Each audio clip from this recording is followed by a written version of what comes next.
Why am I not satisfied? I have a wonderful husband. I mean, he loves me with every breath. Of course, I love him now and have loved him for many years. He provides great support to our family. The girls adore him.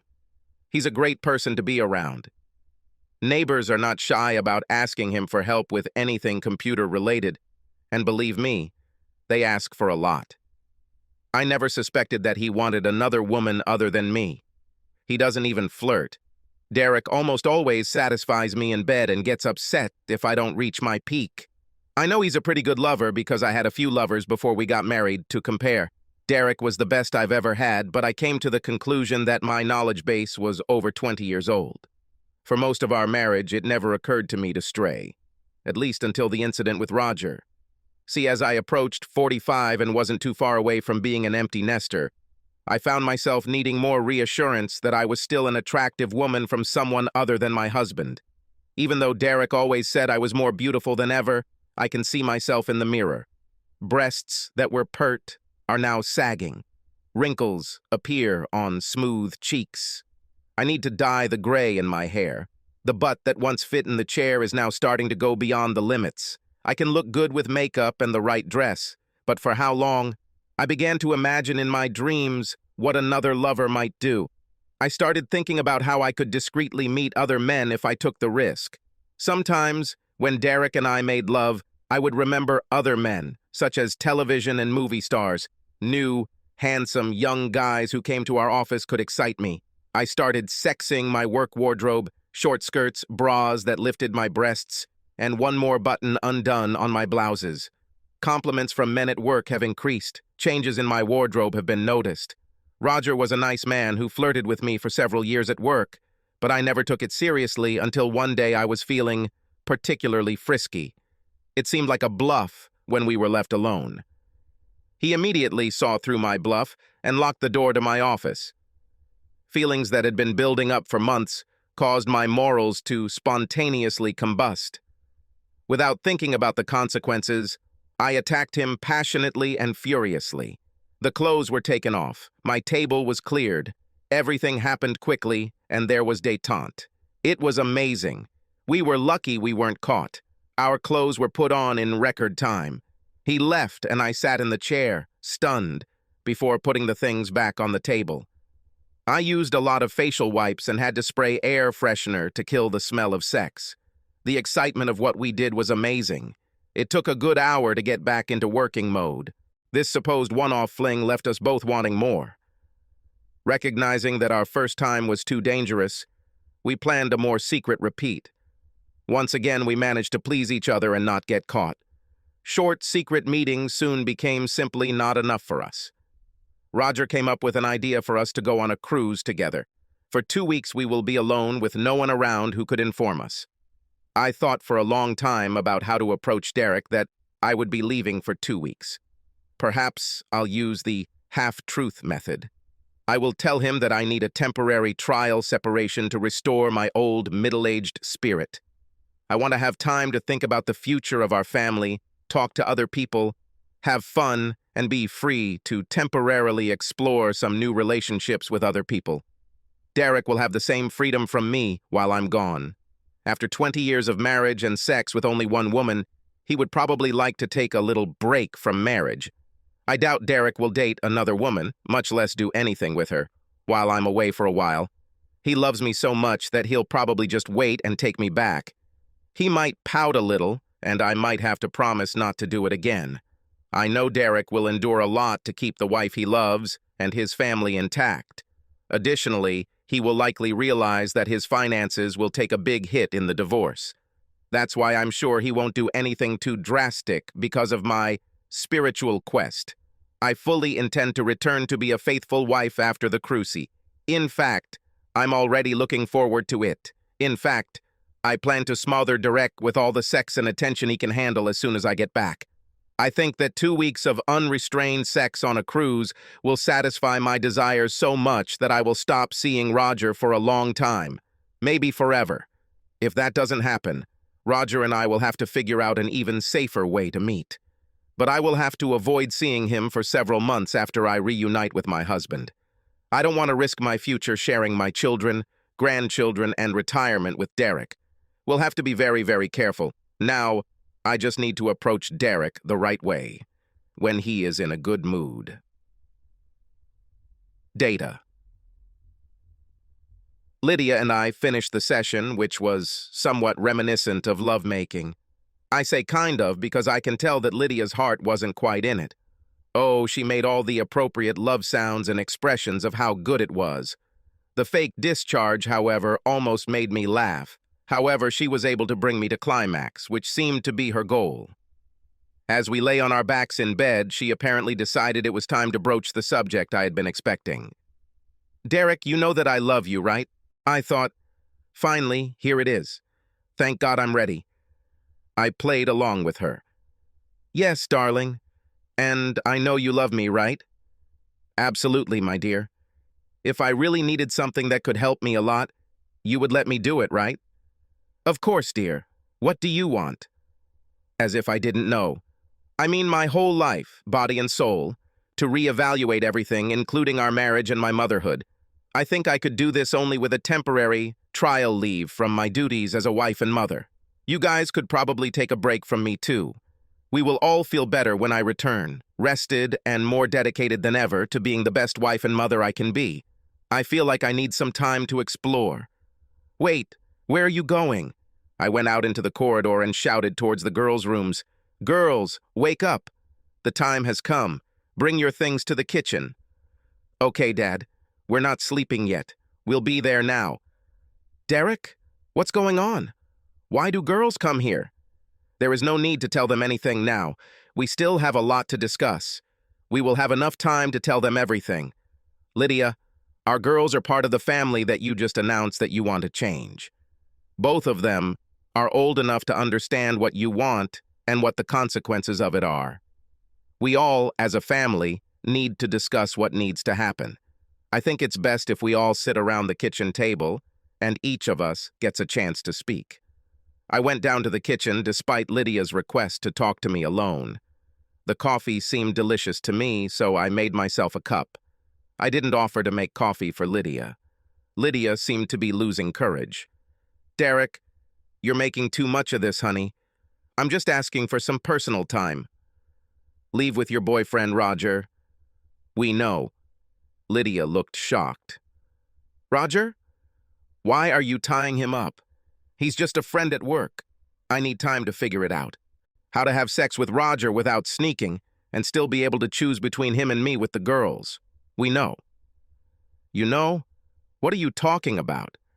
I'm just suggesting that you take a little break and let me neglect your responsibilities as a wife and mother. Well, we'll give you a break. Only we call it a divorce, not a trial divorce or a vacation from marriage. Derek, you are overreacting to my words. There is no reason to talk about divorce. It will just be September. Girls, why do you need your suitcases? Girls, I'm very sorry. I couldn't wait. Why don't you talk to your mother while I go get my suitcase? I went upstairs, but voices were coming from the kitchen. Girls, Lydia spoke. I'm afraid your father has the wrong idea about what I asked. Alicia spoke first. Be truthful, Mom. We have known for several months what you and your lover are up to. Well, I have no idea what you're talking about. Yes, of course, Eddie intervened. We're talking about your Wednesday lunches that turned into quick Wednesday lunches that are about to turn into a 2-week cruise with Dodger Roger. What? You can't know. I mean, I didn't do anything like that. Roger is just someone I have lunch with sometimes.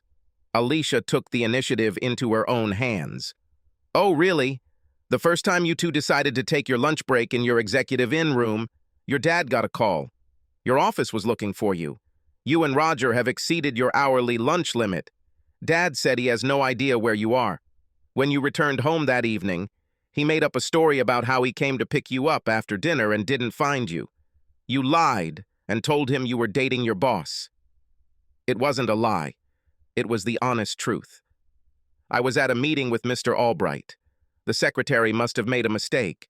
You know, she's not the most reliable person in the world. Since when did Roger become your boss in the room at the executive in his office? In any case, that's when Dad decided to hire a private detective. We have a lot of videos and photos. It's true, Mom. This loser is not nearly as good-looking as our father. You became a cheater in your old age. How dare you talk to your mother like that? How dare you do what you do instead of acting like our mother? I heard Lydia answer with some anger in her voice. If your father suspected something, why didn't he tell me directly and stop me? He clearly didn't think it was that important. I think it was Alicia who said, Mom, you have a ring on your finger that says, Daddy should never tell you not to have sex with another man. You agreed to renounce everyone else in your marriage vows. Dad said that if he had stopped you this time with Roger, your desire for another man would have only been temporarily put on hold. By the time you are ready to try again, you would have learned to hide your deception better. Well, he could have said something. He should have said something if it was bothering him that much. It just shows that he doesn't care whether I enjoy another man's innocent attention or not. I don't understand why he suddenly became so jealous. No, Mom. He didn't tell you anything because he needed time to prepare. His lawyer and accountant were working to stop you from getting your dirty little hands on his money in a routine divorce. He didn't want the threat of financial ruin to influence his decision whether to stay married or not. A few weeks later, he came to us and told us what was happening. He showed us a video. What we saw and heard disgusted us. Eddie and I told him we were on his side. The Pope explained that modern divorce laws favor the wife no matter what she has done to break her marriage vows. As I said, his lawyer and accountant have spent the last couple of months reducing your overall bills. I bet you didn't know that, thanks to you, Eddie's education and mine are now fully funded. What? It must have cost him a fortune. Where does he get the money from? Oh, shit. I understand now. He knows I won't try to get my college money back. This is downright mean of him. And you two conspired with your father against me, didn't you? No, Mom. It was you and your lover who conspired against our family to either turn a blind eye to your lasciviousness or allow you to destroy us while you run away with your lover and a big chunk of Daddy's money. We were just covering our asses. And it takes a lot to cover your ass, sis. Eddie's remark made them both giggle. Little creature, big beast. And now, girls, I said, going downstairs with my suitcases. Lydia looked shocked. Derek, maybe we can all calm down and talk about this. I admit that I may have made a big mistake. I really don't want a separation, much less a divorce. I'll tell Roger that I was wrong to want to spend some time with him. I'll never see him again. I promise. I never intended to divorce you or move away with Roger. I just wanted to have some fun with someone else. Too little, too late, darling. I understand that you and Roger have already paid for 2 weeks on the Love Boat. In my humble opinion, you two really need to enjoy the trip, because I expect life will be significantly more difficult for you two when you return. What do you mean by this?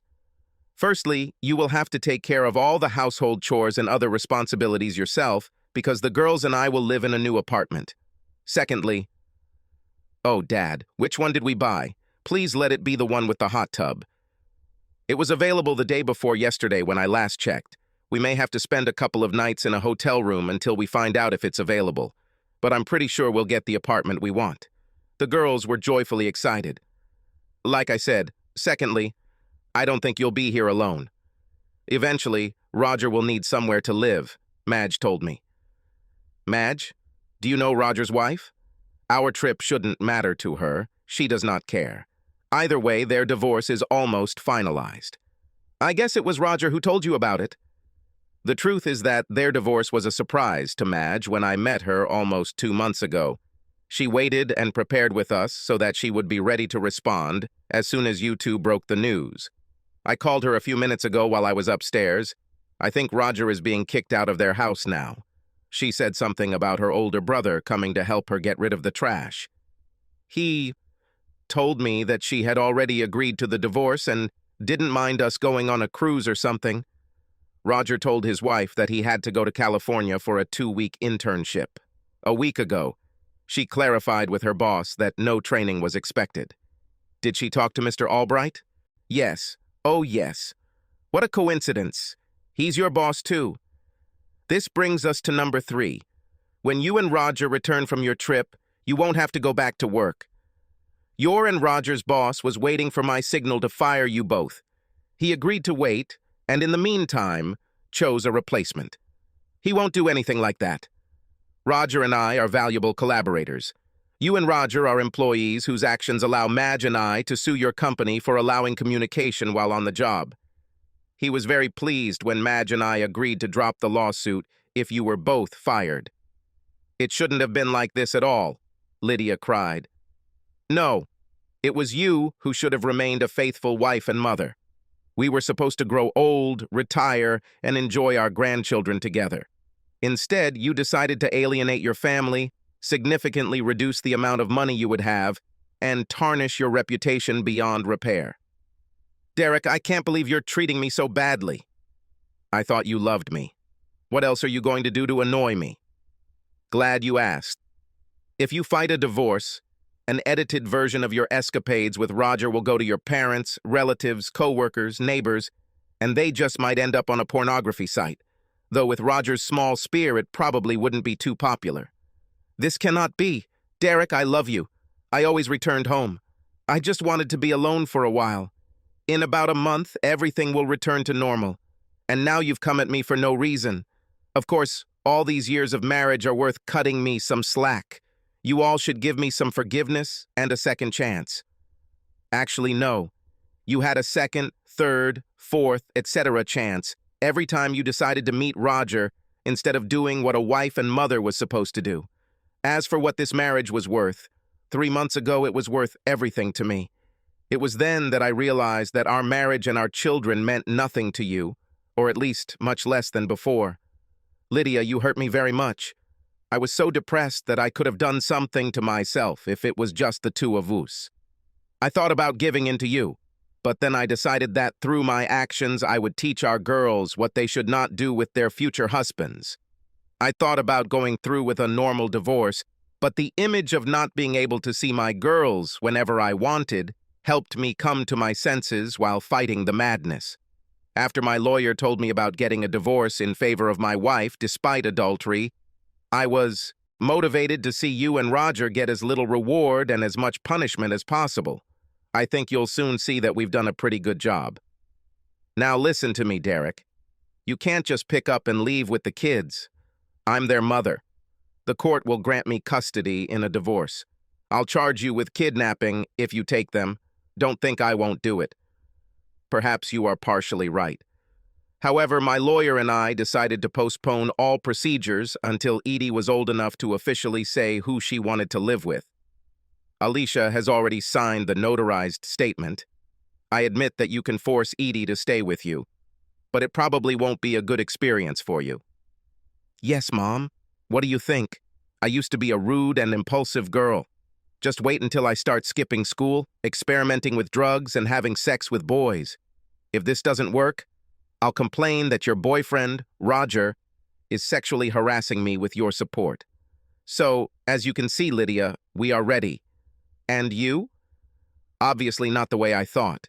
You were supposed to accept the trial breakup and maybe be upset, but in a few months you would take me back like a prodigal son. No harm, no foul. I really didn't want to get a divorce. I just wanted you to think that divorce is too much to pay for my vacation for a couple of months. Now, I don't know what to do. It's none of my business at the moment, but I would suggest trying to figure out how you're going to survive with a house and its bills without a regular income. You can sell the house and get half the equity. If this works out, you will have enough money to last until you find a job. Lydia.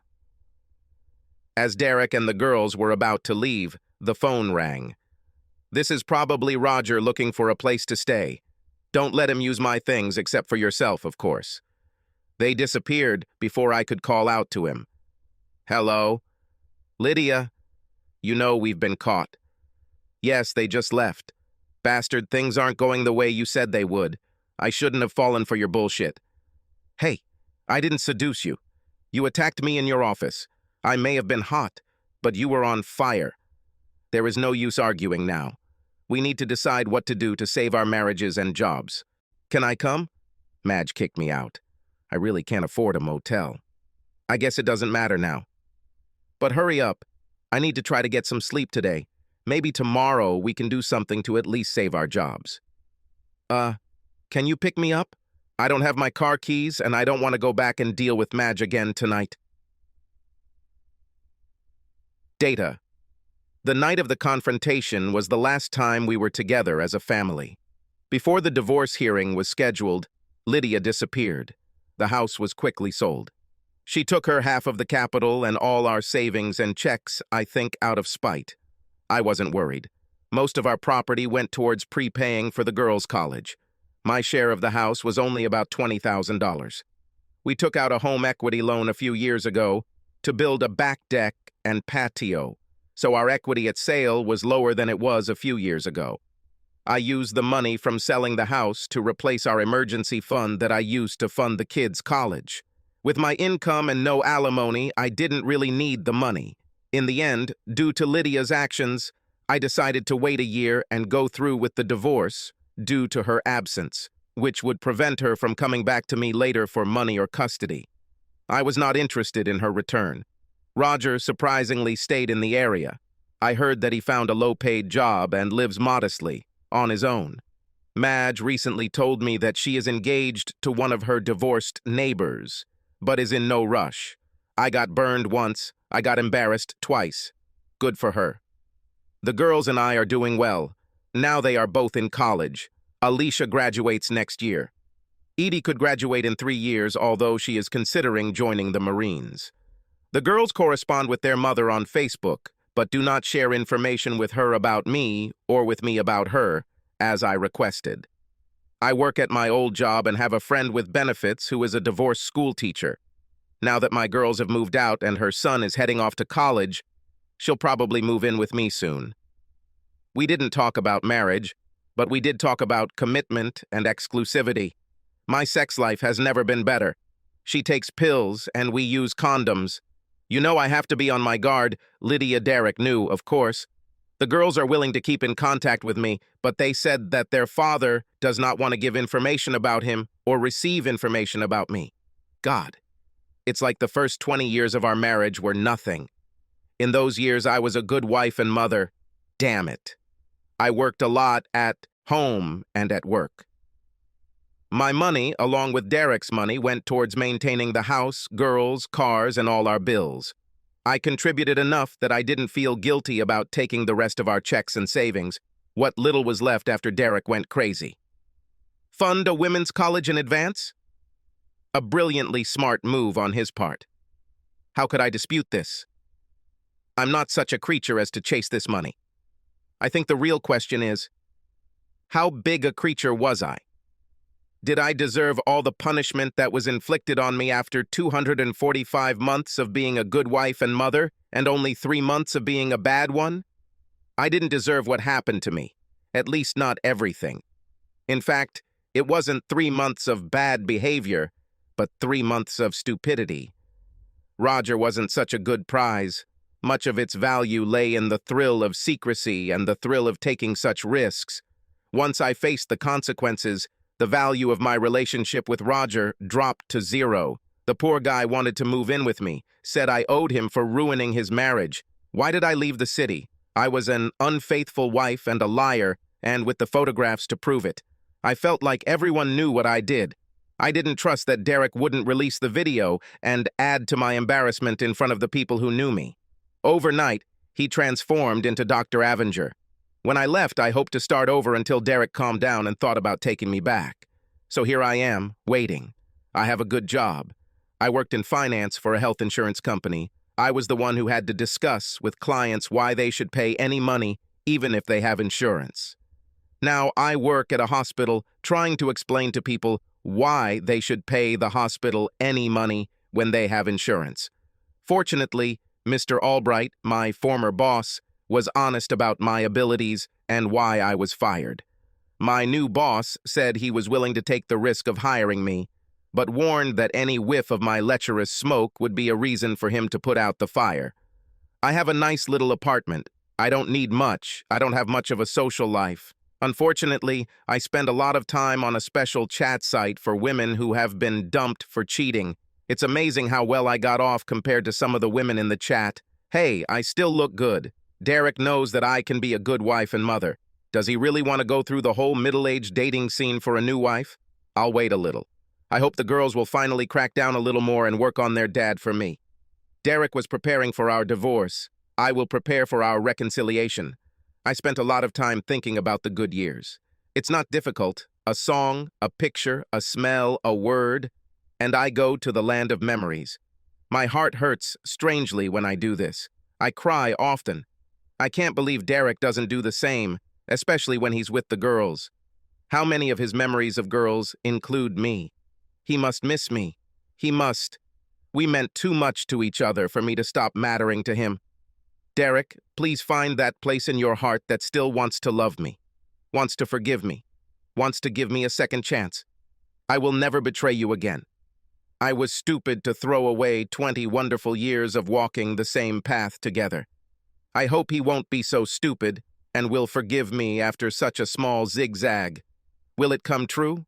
Subscribe to our channel so that your second chaff doesn't cheat on you, and go ahead and listen to the next story, because this story is nothing compared to the next one. If you're under 18, don't even think about listening to the next one.